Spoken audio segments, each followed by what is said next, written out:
Hey, it's Rob Weinberg, and on this channel, we empower people to take control of their futures through expert mortgage, financial, and real estate strategies.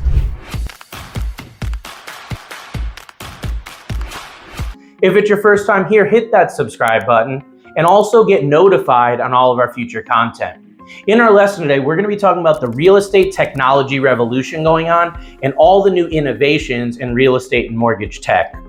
So technology has completely revolutionized the mortgage and real estate industry because for decades, realtors and lenders had been using the same outdated processes to find you a home and finance your home. However, finally, in the last 12 to 24 months, we've seen real estate and mortgage move into the 21st century and actually start implementing some of the most cutting edge technology available, like blockchain, artificial intelligence, and whatnot. And we'll go over that in our lesson.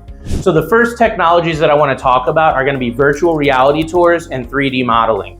So these are very important because people used to just go online and look at photos and then have to go to the property to actually immerse themselves in it. However, with virtual reality now, you can do virtual reality home tours where you can literally put on a virtual reality headset or go on your tablet or computer and immerse yourself as if you're in that home.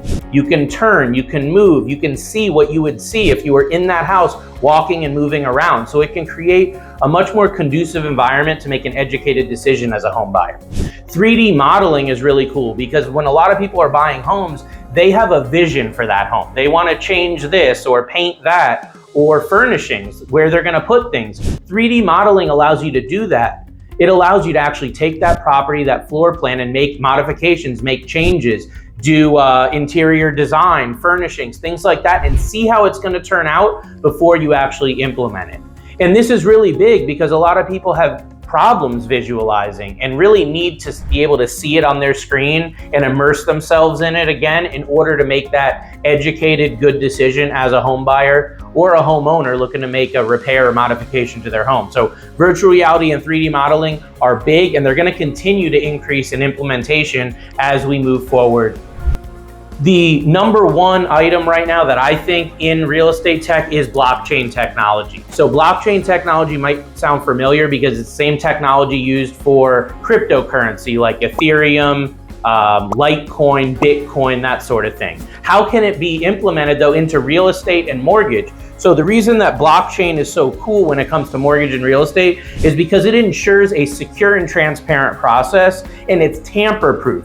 So a lot of the biggest issues coming from real estate and mortgage has to do with fraud and misrepresentation and risk, right? So by using blockchain, it's a tamper-proof ledger. So it gets rid of the fraud risk, it speeds up the process, and it reduces the need for intermediaries in the process. So long-term, what that means is there's less people involved in the home buying and financing process, which should mean a lower cost to the end consumer because there's less people that need to get paid.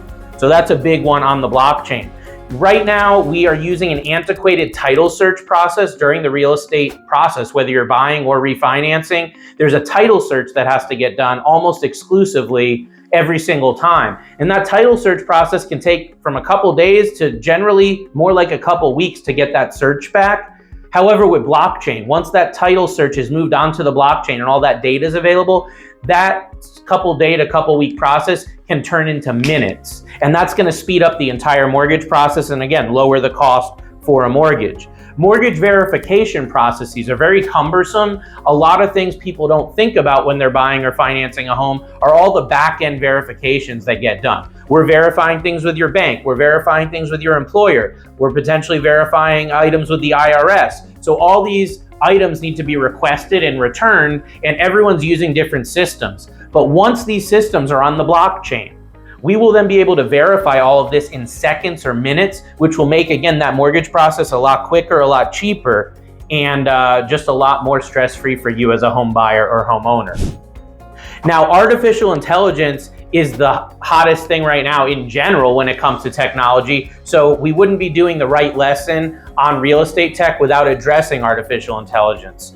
So AI-driven algorithms are really driving these changes by helping take what was a human that needed to do work and turning that into a computer, artificial intelligence. So these are enhancing the mortgage process for sure. They're automating tasks like credit assessments. They're automating tasks like initial underwriting. Whereas a human used to have to step in and do things, now a lot of that's being done through technology, and then the human just double checks. Again, bringing down the cost and the time to buy and finance a home.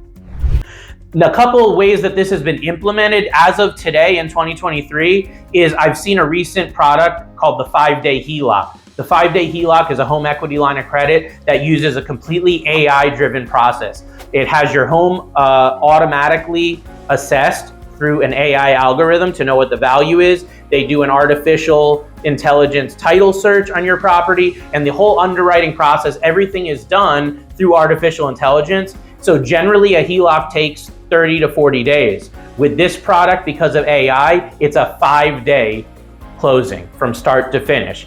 That's generally what it averages. I've seen them as short as 3 days, and I've seen them as many as 10 days, but it's still a lot less time than a normal process to get a mortgage or a HELOC, okay? The second one that I'll mention here is property inspection waivers and Fannie Freddie initiatives to reduce appraisal requirements. So one of the most cumbersome parts of the mortgage process and real estate buying process is going to be the appraisal of the property.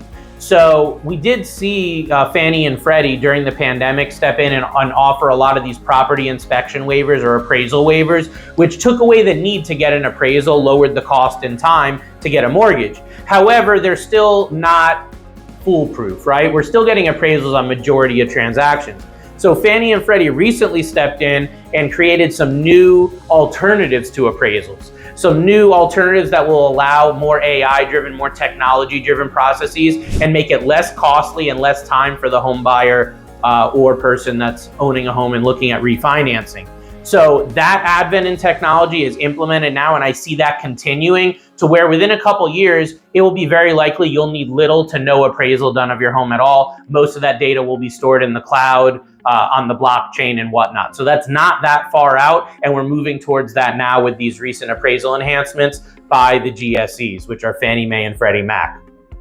So online lenders, where do online lenders fit in when it comes to real estate tech? We've always had online lenders, but the more we see this tech evolve, the more lenders pop up. And I'll tell you that an online lender, it's not always bad, but it's definitely worth doing your research, because a lot of the people running online lenders, they're not experienced in the mortgage industry. So you want to compare offers. If you're dealing with an online lender, get at least 1 or 2 quotes from a local company, a local lender in your general area, to make sure that you're getting a fair deal and you're getting the best advice, which is very important as well. You want to also try to work with a wholesale mortgage broker like myself, who has access to hundreds of lenders, because we can pull your credit once and shop you around with, again, hundreds of lenders to make sure you're getting the best deal. You want to verify the legitimacy and the reputation of the lender that you'll work with. And what you'll find is a lot of these online lenders have very bad reviews. They have very little transparency, and there's a lot of hiccups and issues during the process because they're trying to overly rely on technology. So again, not all online lenders are bad, but you want to make sure that the person you're dealing with is trustworthy and knowledgeable and experienced. And if you plug a local lender or a mortgage broker that has a presence locally for you into Google, and then you plug an online lender in, you'll probably see that local lender, that wholesale mortgage broker, has a much better reputation online, and that's what really matters. You know, you need to use that information and knowledge to make your process better, and who you choose to advise you through the mortgage process is super important. So definitely beware when it comes to those online lenders. And the last thing we'll discuss is cybersecurity. So a discussion of technology wouldn't be complete without cybersecurity. As more and more technology gets implemented, what we're finding is more and more hackers get smart, and they try to figure out clever ways around that to get rid or to part you from your hard-earned money. So the threats we're talking about are data breaches, having your data stolen, and fraud, which is when they'll email you saying to transfer money to them, but you think that you're sending money to your attorney or to your realtor. So that's the type of fraud we deal a lot with during the process, especially towards the end of the process, is this wire transfer fraud. So be careful if you're wiring money, double check those wire instructions, call the person that you're wiring it to, make sure it's 100% legitimate, because there's been a lot of people that have lost millions of dollars with that. And then as far as data breaches, use secure encrypted platforms, employ strong passwords. This is one of those areas where having the extra exclamation point, commas, and different numbers in your password, it can really pay off, and changing your passwords regularly can really help. Stay vigilant against those phishing attempts and the wire transfer fraud like we were just talking about. And you want to really prevent any sort of issue with your personal information getting out there, okay? So I hope that today's lesson has given you some knowledge and education on real estate technology and how we're moving further and further into the modern era in the mortgage and real estate world. If I can be of assistance to you or someone that you know that's buying, refinancing, or trying to get equity out of a home, you can reach out to me for a one-on-one consultation. My direct line is 860-413-3938. Again, 860-413-3938. Hope that helps, and we'll see you on the next episode. Take care now.